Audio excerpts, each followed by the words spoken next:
मी प्रदीप फराटे, महाराष्ट्र राज्य कृती समिती सदस्य पुणे शहर.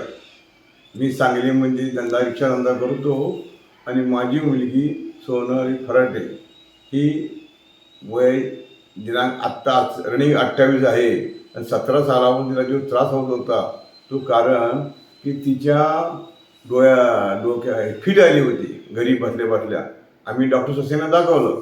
ससेने ते औषध चालू केला, स्कॅनिंग केल्याने सांगितलं की तिला कमी कमी 8 वर्ष औषध घ्यायला लागते. मी चालू केले, औषध घेतली. त्यातून त्यांनी अगदी गोळ्या दिल्या. त्या गोळ्या 25 mg पासून 500 mg पर्यंत नेल्या.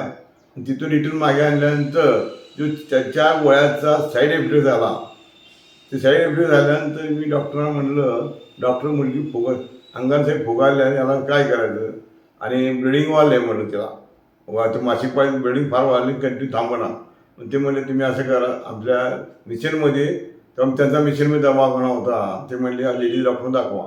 त्यांनी औषध दिली. ब्लिडिंग रोज होत होतं? हो, रोज होत होतं. रोज कंटिन्यू व्हायचं. थोडं वाढत झालं. मग ते मी तिथे मिशन हॉस्पिटलमध्ये दाखवलं. ते म्हणली आम्ही औषध दिलं, ते औषध तुम्ही घ्या म्हणले. पण ते तुम्हाला जे औषध तुम्ही दिले सचिन डॉक्टरना त्यांच्याकडे त्यांचा साईड इफेक्ट झाला आहे. ते पण त्यांची फीट कमी झाली. महत्त्वाचं काय, फीट कमी झाली पण ते दुसरा उद्योग वाढला परत. मग त्यांना आता काय करायचं म्हणते म्हणलं बाहेर बघा तुम्ही आमच्याकडे आम्ही दिले. मग डॉक्टर लेडीज दाखवलं, आयुर्वेदिक झाली, होमिओपॅथिक झाली. आज वैतमून 8 वर्षे कंटिन्यू औषध गेली. मी शेवटी कंट्रोल म्हणून आता काय करायचं विचार करत बसलो होतो. बसल्यावर लक्षात आलं बा आपला हा खोबा दुखत होता. तेव्हा डॉक्टर पाटीलच्या गेलो होतो वाळगावमध्ये. मला एकाने पत्ता दिला, तिथे भेटलो, त्यांना चर्चा केली.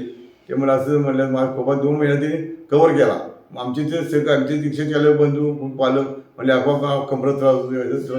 मग तुम्ही जावा, पाटील डॉक्टरांनी वाळगावात आहेत, त्यांच्याकडून तुम्ही औषध घ्या म्हणलं.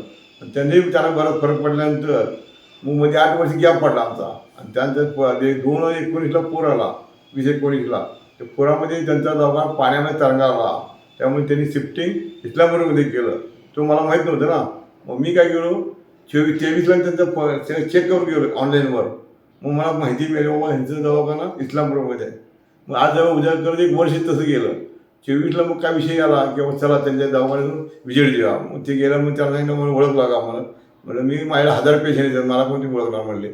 राहू दे म्हणलं, मी सांगतो माझी पूर्व सूचना म्हणलं. मी रिक्षा द्यायला का असं मग तुमच्या पेशंट परवडत हा मग लक्षात आलं माझ्या म्हणले. मग त्याने म्हणले आता असं करा, काय प्रॉब्लेम काय नाही, माझ्या मुलीची प्रॉब्लेम सही दवा झाली, कंट्रोल आता. आणि शेवट तुमच्याकडे होतं काय बघा, नाही तर माझे पैसे घालायची ताकद नाही म्हणलं. म्हणजे तुम्ही काळजी करू नका, तुम्ही मुलगीला घेऊन या, रिपोर्ट घेऊन या, बघू म्हणले. मग रिपोर्ट सगळे बघितले. मग त्याने काही हिमोग्लोबिनच्या रक्त चाचण्या तपासायला सांगितले. त्यात बी आपले ते लॅबवाले अक्षरशः धुवाले प्रमाणाच्या बाहेर. म्हणलं तसं होणार नाही म्हणलं. मी 4-5 ठिकाणी आमच्या रिक्षा चालकांचं बोललं मग एवढं आपलं चाचणी किती पैसे होतात बघ म्हणले. कोणी 10,000 कोणी 12,000 मागितले. मग शेवटी आमच्यातला बंधू एक म्हणला पाठीमाग कुपाडमध्ये आपला माणसाचं करतोय मला. तो 3,000 मुक्त केला.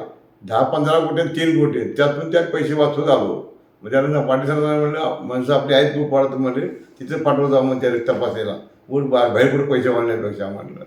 मग ते असं करून त्या मुलगीला त्यांचं ट्रीटमेंट चालू केलं. 3 महिन्यात पूर्ण होत आलं. आता 4थ्या महिन्यात चालू कंप्लीट क्लिअर होत झालेलं आहे.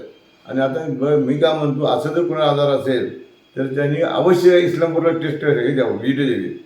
मग जेवढा जुना आजार असेल तर ते कव्हर करू शकतात. मला काय वाटले फक्त ऑर्थोपेडिक असतील, हे ऑर्थोपेडिक नाही ते सार्वजनिक पेडिक आहेत. आणि ते कुठलाही आजार असेल ते कव्हर करू शकतात. एवढं मला म्हणायचं आहे. धन्यवाद.